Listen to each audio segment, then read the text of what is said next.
Aventuras Empresariais, livro que tem o autor John Brooks. Pode passar o slide aí, fazendo favor. Temos alguns tópicos aí que iremos abordar ao longo da nossa apresentação, mas vou tentar resumir de forma bem rápida e um pouco clara como irá acontecer essa apresentação. Falando um pouco do livro, é um livro que a gente recomenda bastante, principalmente para quem quer entender um pouco mais do ramo empresarial. É um livro de bastante importância, inclusive para nós que estamos cursando administração, e acredito que muitos de nós já exercem atividades ou rotinas administrativas nas suas empresas. Então é um livro bastante importante para a gente entender o mundo dos negócios empresariais. Bom, nesse livro o John Brooks retrata 12 histórias empresariais de grandes sucessos e também, obviamente, como nem tudo é perfeito, tem alguns fracassos. E sem contar que ele aborda detalhes importantíssimos de histórias e dificuldades que alguns líderes empresariais tiveram ao longo de suas carreiras empresariais e como esses líderes conseguiram superar essas dificuldades. Então, é um livro que a gente recomenda bastante para nós, do curso de administração, a ler. E hoje nós vamos abordar apenas 3 dessas 12 histórias, mas acredito que vai ser de suma importância para entendermos e aprofundarmos um pouco mais no ramo empresarial. Ô, Lucas, e às vezes também é até melhor você saber, assim, acerca dos erros de uma empresa, até do que mesmo dos acertos, né? Sim, Porque é por meio dos erros de uma empresa que você entende, assim, o que não pode, o que não deve ser feito, né? Então, esse livro é interessante também por trazer os erros, né? sim, ele é Com bastante certeza. detalhista. E lembrando que esse livro ele tem 576 páginas, por isso que a gente focou em apenas 3 tópicos. Não, mas eu até autorizei, lembra? Eu deixei isso Sim, claro lá. Vocês não precisariam ler o livro inteiro, caso tenham lido, ótimo, mas assim, é possível fazer análise lendo algumas partes, né?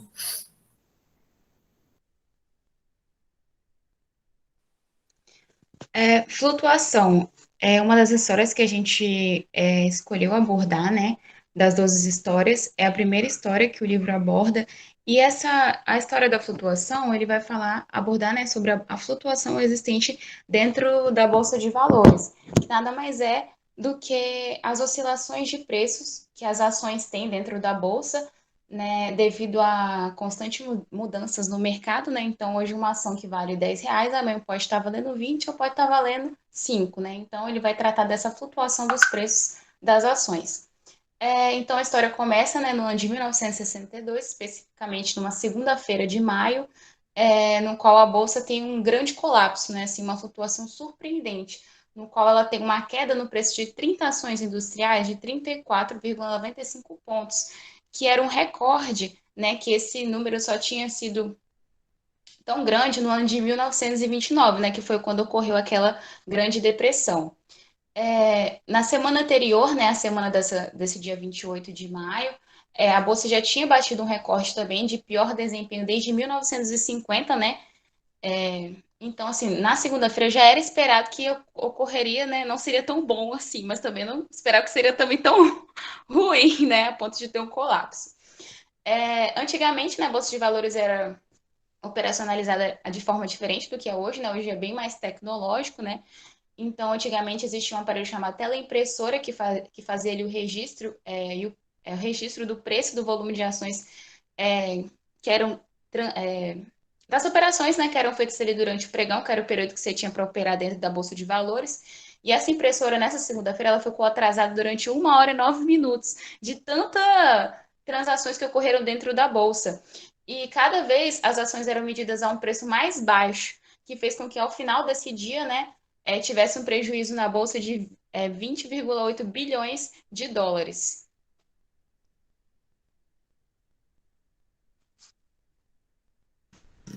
Então, dando continuidade, esse foi um novo recorde, né, desde 1929. Esse novo recorde, ele representava 4% da renda nacional. Com isso, a notícia se espalhou rapidamente, fazendo com que muitas cidades fossem afetadas. foram relatadas as piores perdas, como Londres, que notificou uma perda, a pior perda, na verdade, em 27 anos. Um exemplo disso foi o preço do cobre, que caiu centésimos, mas que para os países mais pobres, que dependiam da exportação, era uma situação muito grave. Então, os países mais pobres foram, assim, os que mais sofreram. Na terça-feira foi um desespero, porque teve o pregão para venda de ações, mas tinham muitos vendedores e poucos compradores. Com isso, acabou havendo uma paralisação. Os grandes investidores, né, os maiores investidores, eles investiram em computadores com o intuito de ter maior liquidez. Então, com isso, os investidores menores acabaram que desistiram também, né? Abandonaram. A empresa Telefone, ela guiava o mercado na época.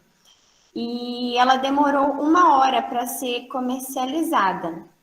E ela voltou sendo comercializada 2 pontos abaixo do que na segunda-feira. Essa empresa, ela era uma empresa muito visada, né?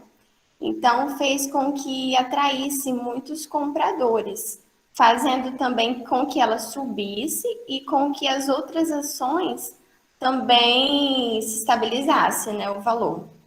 Essa empresa Telefone, ela foi de grande importância, assim, para as outras ações se estabelecerem. Então, isso aí foi na terça-feira. Na quarta-feira foi um feriado. Na quinta-feira, então, se estabeleceu, já se espalharam notícias boas que o mercado ficou firme novamente, né? Havendo uma grande comemoração, porque o prejuízo que tinha ocorrido na segunda-feira tinha sido recuperado. Então, assim, a lição que a gente teve também foi que, diante do caos, da situação, de qualquer situação, até na vida pessoal, para mantermos a calma, para que a gente consiga enxergar as oportunidades. Porque quem conseguiu comprar a ação naquele dia teve um grande lucro depois, né? Então, assim, mesmo que muitos deles não sabiam realmente, né, o que estava acontecendo, foram notícias espalhando e eles se desesperaram. E quem realmente manteve a calma conseguiu ter uma grande oportunidade.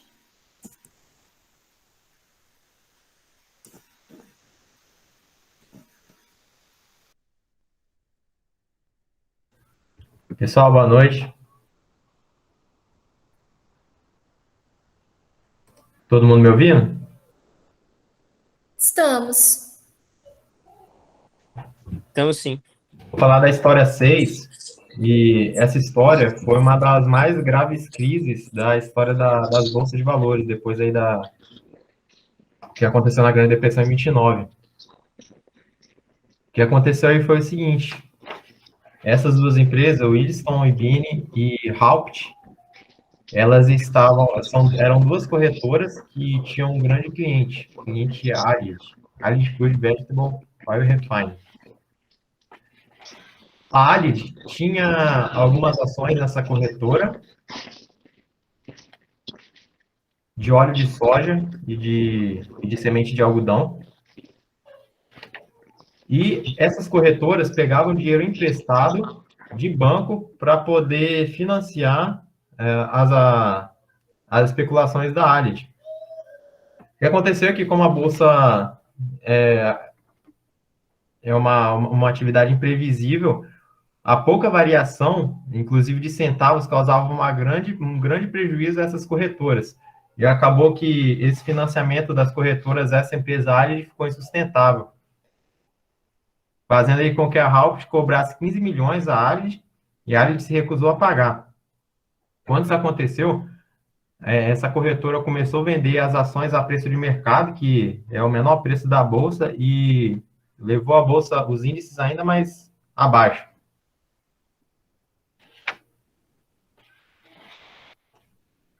Isso se resolveria para as corretoras, porque elas não sairiam no prejuízo, porque elas tinham algumas garantias que esse cliente árabe tinha dado a elas, alguns recibos, mas foi descoberto que esses recibos eram falsos.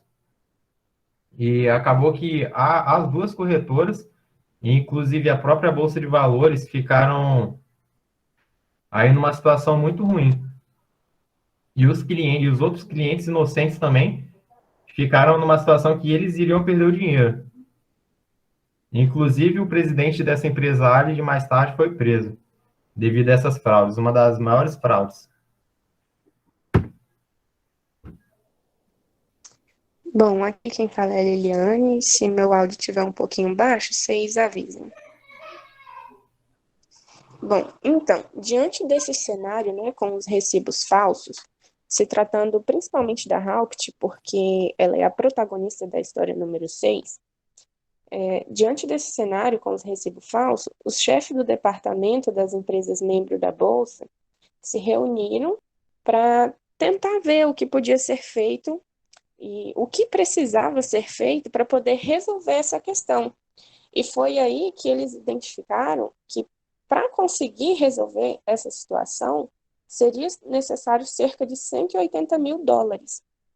E, a fim de conseguir essa quantia, eles proporam à empresa, para um dos chefes, né, que convertesse o dinheiro dos seus valores mobiliários. Porém, como a Allied, ela já estava, né, ali com seus recibos falsos e a galera já tinha descoberto isso, ela deu entrada em uma petição de falência. E as negociações futuras dos óleos e das sementes, elas foram suspensas. E foi aí que a Bolsa de Mercadorias de Nova York exigiu a liquidação imediata de todos os contratos que estivessem pendentes. Só que aí eles colocaram um preço muito baixo e já estipulado por eles, ou seja, o valor não poderia ser mudado. E esse era um valor muito baixo.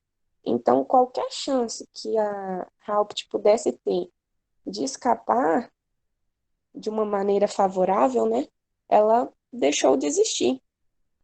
E aí, com as suas dificuldades de capital, o diretor da Bolsa, ele votou pela suspensão da Bolsa, da empresa, quer dizer, desculpa.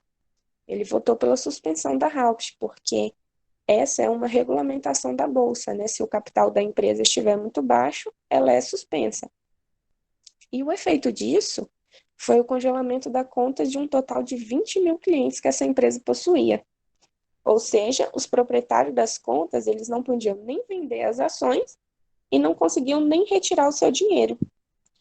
Foi aí, então, que os chefes da Bolsa de Valores tentaram ajudar a levantar um capital suficiente para poder revogar essas suspensões e liberar as contas dos clientes, né, para que eles pudessem continuar investindo seu dinheiro na Bolsa. Só que os 180 mil reais de déficit dito antes era, assim, só uma especulação otimista mesmo, porque a dívida da empresa, o déficit dela, era muito maior do que isso.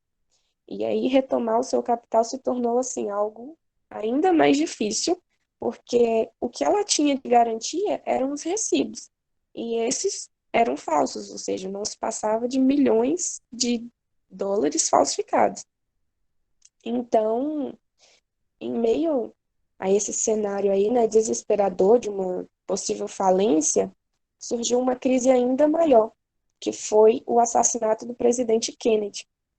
E aí a bolsa se encontrou assim, temporariamente 10 vezes mais pobre e as suas ações declinavam a cada segundo que passava. E aí foi feito então o fechamento do mercado para que ficasse ali no equilíbrio, né, para que as ações não caíssem mais.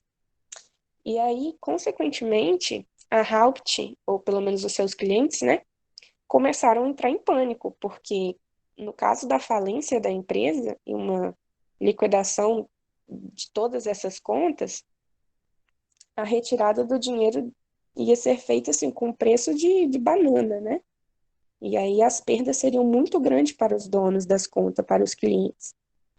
E aí foi nesse momento aí que a empresa estando insolvente, né, sem ter como arcar os seus deveres, que um dos chefes da bolsa se convenceu de que a própria bolsa deveria reembolsar as vítimas, pois elas eram inocentes da imprudência da Haupt. Então aí a bolsa com seu próprio dinheiro, elas iam tornar os clientes novamente sãos, que é o que se trata essa história, né? Ou seja, elas tornariam os clientes novamente sem ferimentos. E para isso seria necessário também que os bancos, né, como o Hélio falou, que a empresa pegou dinheiro com vários bancos, eles precisavam estar de acordo com isso. Só que eles não tinham mais esperança de que as contas que a empresa devia, né, poderiam ser pagas. Só que aí a Bolsa de Valores em si fez um acordo com os credores, pedindo para que eles adiassem a cobrança. Só que eles deram tipo assim, eles concordaram, só que eles deveriam, a Bolsa só poderia reivindicar a sua contribuição depois que eles reivindicassem suas cobranças. Esse acordo, ele soou assim como uma dramática e impressionante demonstração de força da Bolsa, né? E uma preocupação imensa com o interesse público. Foi a prova de um senso de responsabilidade que serviu para inspirar a confiança dos investidores. E isso fez com que a Bolsa tivesse a maior alta da história em um único dia. Então, a gente consegue concluir que a ideia da responsabilidade pública, ela é evolucionária. Só que, ao mesmo tempo, traz o questionamento: por que que a Bolsa de Valores se compadeceu a ajudar os clientes de uma empresa que estava indo à falência, né? E, na verdade, o que que acontece? Se uma empresa membro da Bolsa, ela fale e deixa aí 20 mil pessoas sequeladas, né, vamos dizer assim, a Bolsa acaba perdendo a sua credibilidade. Então, a fim de se manter na credibilidade de novos investidores ou dos investidores já ali, né, ela fez essa ajuda aí.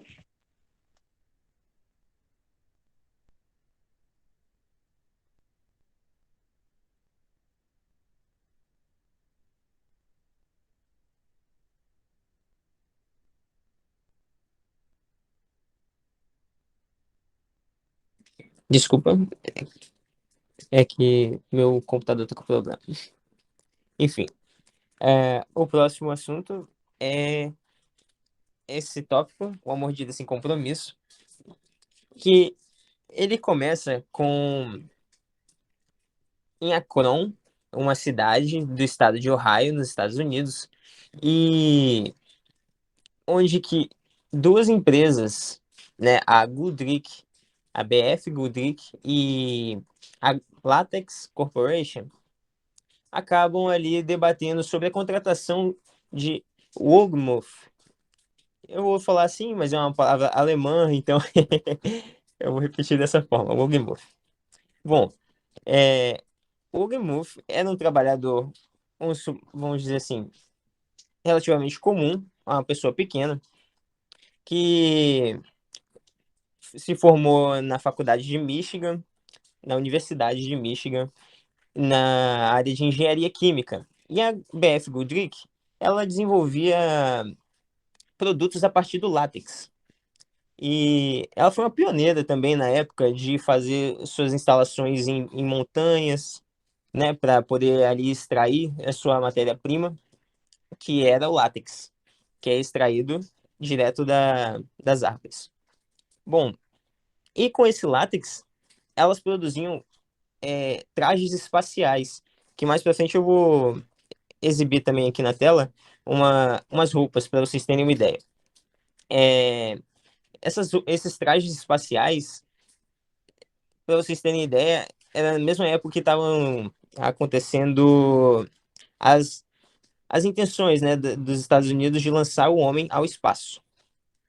E, bom, o Ogmuth trilhou ali na Goodrich um papel interessante, onde ele participou até do desenvolvimento do traje da Mercury.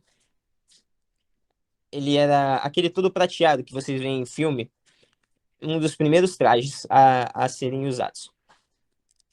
Mas aí, então, um certo dia, depois de 6 anos e meio na empresa, o Ogmuth recebeu um telefonema de onde uma empresa estaria interessada por ele. E essa empresa, ele já adivinhava que era a Latex, que era concorrente, uma das 3 principais concorrentes da Godric no desenvolvimento de trajes espaciais. E ele sabia também que a Latex tinha fechado um contrato com o governo, o, o contrato da Apollo, que teve 11 envios tripulados para a Lua, com sucesso. Bom, ele sabia que a Latex tinha fechado o contrato com o governo de $720 mil, e isso aí eles apresentaram, como posso dizer, uma proposta de que aumentava o salário dele, aumentava em $4.000 anuais. E aí ele ficou interessado, pô, é uma chance de eu conseguir aumentar meu capital, né? Meu capital. E ele também tinha família, tinha filha. E aí, beleza. Só que a Goodrick não gostou nada disso. Ela entrou com ação judicial. Olha isso, uma empresa de tamanho que na época representava muita coisa, ela entrou contra uma pessoa que não representava muita coisa. Ela entrou com uma ação judicial contra ele, na intenção de que ele não fosse trabalhar para essa outra empresa, a Latex. Vou tentar adiantar para não tomar tanto tempo de vocês. Bom, essa ação judicial durou 6 meses e ela teve um dos seus um argumento que ficou mais assim, por mais tempo no tribunal, foi de que o Ogmuth, se ele fosse contratado por essa outra empresa, ele acabaria revelando segredos no desenvolvimento desses trajes espaciais. Só que no tribunal, a Latex já tinha prometido ao Ogmuth que ela ia proporcionar a ele uma defesa, né? Uma defesa, porque ela tinha muito interesse de ter ele na empresa. E aí que dá o nome desse título. É uma mordida sem compromisso. Que todo cachorro, ele tem a sua... Olha a premissa, né? É a única que eles encontraram para poder defender. Todo cachorro tem direito a uma mordida sem compromisso. O que quer dizer isso? É que você só pode entrar com uma ação judicial contra alguém, contra uma pessoa, a partir do momento que ela quebra esse contrato com você. A partir do momento que ela representa algum perigo ou ela apresenta uma intenção de quebra de contrato. E aí a Godric tentou ali de mais algumas formas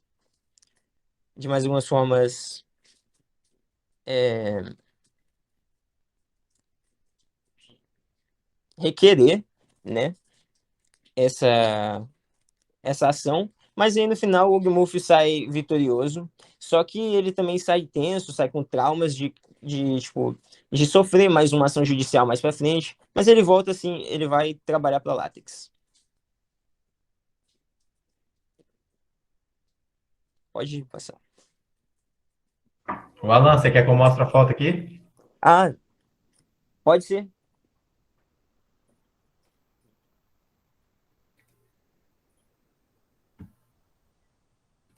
Bom, esse era o traje desenvolvido pela Latex na época, um dos primeiros que ela desenvolveu. Ela levou isso a tribunal também, para poder demonstrar que ela não estava afim de roubar nada da Godric. Pode mostrar o outro também. Gente, muito arcaico, né? Muito. Parece até Só roupa de tem esse, Alan. mergulho. Ir para o espaço, Só sabe? tem esse? Parece. Nossa, não tem condição. Sim. Ó, eu vou mostrar outra que representa o Projeto Mercury.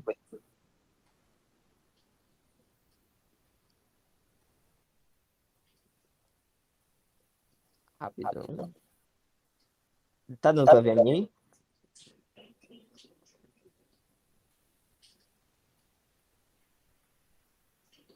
Agora sua tela tá aparecendo, agora. Beleza. Cadê a outra? Aqui. E esse aqui era desenvolvido pela Goodrick na época. Assim, muito mais elaborado, mas nada que representasse segredo muito confidencial na elaboração do traje. É isso. Mas eles iam para o espaço com essas roupas? Ainda não. Essas aqui, eles chegaram até ali. Eles não saíam da estratosfera, né? Eles ficavam aqui ainda no planeta Terra. Porque tá muito. Sim. Eu queria ter outra foto, mas é isso que dá para apresentar.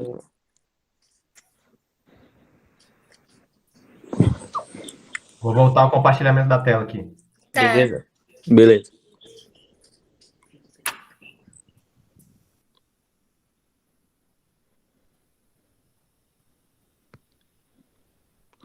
Bom, boa noite a todos. Boa noite. Com isso, a gente consegue tirar algumas conclusões de cada história. E na primeira história, a gente consegue tirar a conclusão que para ser um administrador tem que ter sempre a calma para ter a oportunidade, que dentro da empresa, se você se apavorar e não manter a calma, às vezes você perde a oportunidade. Com a primeira história, a gente pode tirar essa conclusão. E a história de número 6, eles devolvendo a bolsa para os clientes, o valor dos clientes, eles passaram confiança, né? Eles passaram a confiança reembolsando os clientes.